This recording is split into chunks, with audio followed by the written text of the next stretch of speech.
Guys, మీ లైఫ్‌లో ఏదైనా ఒక మూమెంట్ ఫస్ట్ టైమ్ జరుగుతున్నప్పటికీ ఇది ఆల్రెడీ చూసానే లేదా ఎక్స్‌పీరియన్స్ చేశానే అనే ఫీలింగ్ ఎప్పుడైనా వచ్చిందా? సో, ఈ స్ట్రేంజ్ ఫీలింగ్‌నే డేజా వూ అంటారు. సో, డేజా వూ అనేది ఒక ఫ్రెంచ్ వర్డ్. దానికి ఇంగ్లీష్ ట్రాన్స్‌లేషన్‌లో ఆల్రెడీ సీన్ అనే మీనింగ్ వస్తుంది. డేజా వూకి సంబంధించి మా సబ్‌స్క్రైబర్ అడిగిన ఈ క్వెషన్‌కి ఆన్సర్ ఇవాళ మనం ఇవ్వబోతున్నాం. Is deja vu a glimpse of past life? Such an interesting question. So, ఈ క్వెషన్‌కి ఆన్సర్ చేయడానికి మన దగ్గర 2 అప్రోచ్‌లున్నాయి. Scientific approach and spiritual approach.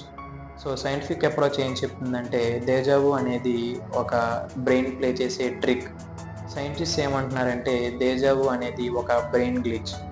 Medical టర్మ్స్‌లో దీన్ని బ్రెయిన్ అనామలీ అంటారు.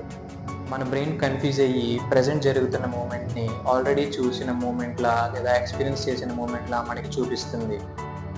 సో, స్పిరిచువల్ అప్రోచ్‌లో హిందూయిజంలో గానివ్వండి, బుద్ధిజంలో కానివ్వండి, ఈ డేజా వూ అనే దాన్ని మన పాస్ట్ లైఫ్‌కి సంబంధించిన గ్లింప్స్ అని చెప్తున్నారు. అండ్ చాలా స్పిరిచువల్ బుక్స్‌లో కూడా రాసి ఉంది. సో, ఈ డేజా వూ అనేది మన బ్రెయిన్ ప్లే చేసే ట్రిక్ అంటారా? లేకపోతే దీనికి అంతకన్నా డీపర్ పర్పస్ ఏమైనా ఉందంటారా? Comment below. మీకు ఇంకా ఏమైనా క్వెషన్స్ ఉంటే మమ్మల్ని కింద కామెంట్ సెక్షన్‌లో అడగండి. Stay tuned to creepy guys.